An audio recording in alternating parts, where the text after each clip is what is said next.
Bismillahirrahmanirrahim. Cupak panuh gantang balanjuang sukatan anak di Minangkabau. Jo salam maaf di anjuang uko jo jangko kok talampau. Assalamualaikum warahmatullahi wabarakatuh. Alhamdulillah wa syukurillah. Asyhadu an la ilaha illallah wa asyhadu anna Muhammadan abduhu wa rasuluh. Yang memuliakan ongku-ongku niniak mama nan godang basah batua, nan godang babingka tanah nan basah balingkah awah batua alam Minangkabau. Tarui kepada alim ulama suluh bendang dalam nagori, suluh nan indak kunjung padam, nan malam rintangan kitab siang tagak bapituah. Simpuh kabake bundukan duang seratu kekawan samugadang. Bayak didarik di pasisia ka ampek pinjuru matu angin, salingkuang ombak nan badabua kadurian ditakuk rajo sampai ke si pisak pisawanyui, ataupun nan dirantau negari urang nan mengambangkan sayuk Minangkabau di mana sajo berado. Baiklah engkau seluruh kaum muslimin di ranah Minang yang ambo muliakan, untuk menjapuk nan tertinggah pengajian kita nan tempoh hari, yaitu perjalanan adat nasalapan. Untuk pertemuan kali ini kita sampaikan nan kedua, yaitu adai bacupak jo bagantang. Apa itu cupak? Di dalam adat cupak itu artinya ukuran, takaran. Baik ukuran bare ataupun ukuran panjang, itu namanya cupak. Cupak awak adalah cupak adat, artinya aturan-aturan yang berlaku di dalam alam Minangkabau. Yang pertama disebutlah di dalam adat kita, yaitu cupak nan usoli. Apa itu cupak usoli?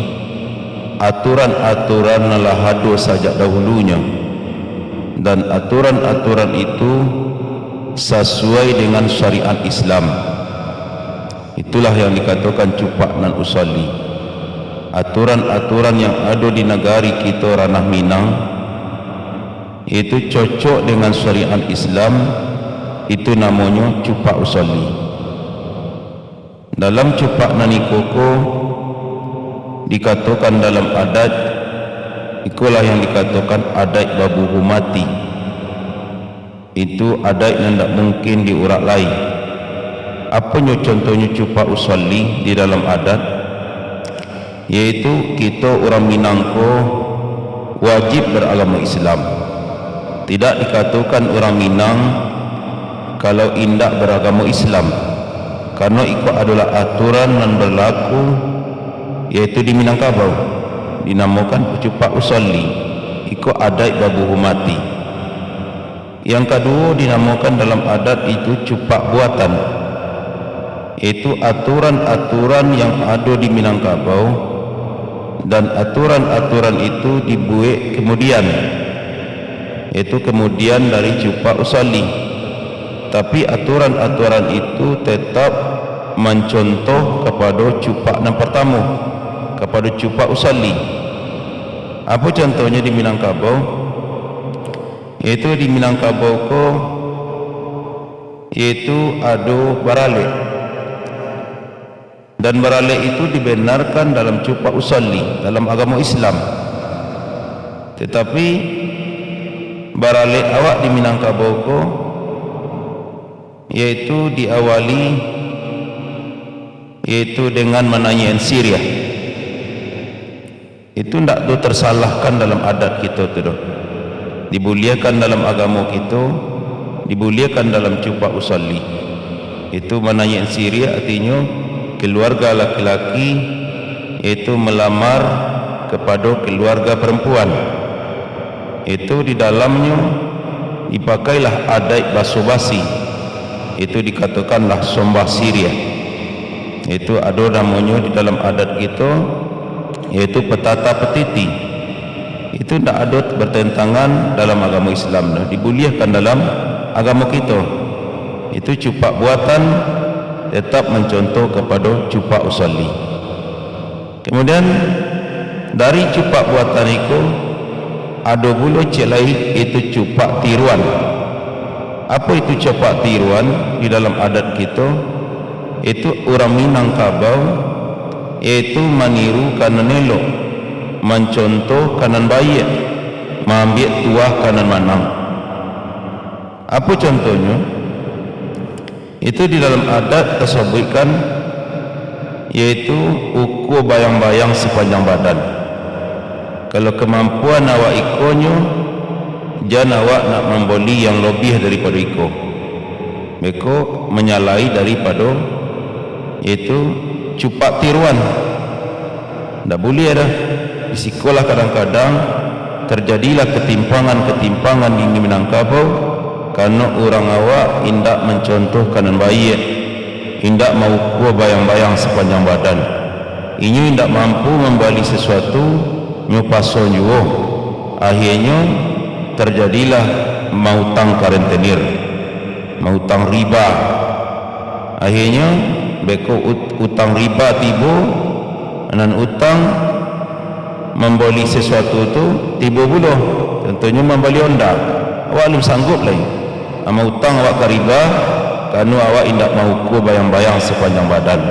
Itu namanya cupak tiruan. Kemudian nan kampe ada celai cupak, itu cupak piawai. Di dalam adat Minangkabau, awak disuruhkan di adat kita rajin bakarajo. Tak boleh mali-mali dah. Piawai awak. Sayangin nan bapucuk, kasihi nan baongok. Jangan mali-mali awak di dalam hidup kau. Tanamilah tanah-tanah awak yang kosong, sayangin nan bapucuk, tanam nama pucuk yang bermanfaat. Kok karambi yang ditanam, kok tanaman yang lain yang ditanam, jangan buang-buang waktu awak. Kemudian sayangi dan baungok, artinya taronak kita paliaro.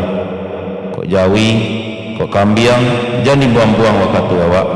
Sehingganya di Minangkabau indah ada orang Minang yang tak buang-buang waktunya dah. Kok nan ladang nyetanami, kok nan banca nyetanami padi, kok taronak nyepaliaro. Sehingganya orang Minangko akan rancak ekonominya karena memakai cupak piawai. Itulah yang disebut dalam adat, yaitu adat bacupak jo bagantang. Jadi adat yang pertama yaitu cupak usolli adalah aturan-aturan nala ada sajak dahulunya yang mencocoki syariat Islam. Yang kedua, aturan yang dibuat belakangan tetapi tetap mencontoh kepada aturan yang pertama, itu dinamakan cupak buatan. Kemudian cupak tiruan, mencontohkan elok mengambil tuah kanan manang, ukur bayang-bayang sepanjang badan, itu namanya itu cupak tiruan. Kemudian kampe cupak yaitu piawai, jangan mali-mali wak bakarajo, jangan buang-buang waktu tua wak. Itu namanya cupak piawai. Dengan memakai adat itu, maka insya-Allah masyarakat ranah Minang akan selamat. Itulah ajaran adat kita. Itulah adat yang kedua, adat bacupak jo bagantang. Insya-Allah besok-besok kita lanjutkan itu yang ketiga, yaitu adat bajokok badukalo. Itu saja dulu. Subhanakallahumma wa bihamdika asyhadu an la ilaha illa anta astaghfiruka wa atubu ilaika. Assalamualaikum warahmatullahi wabarakatuh.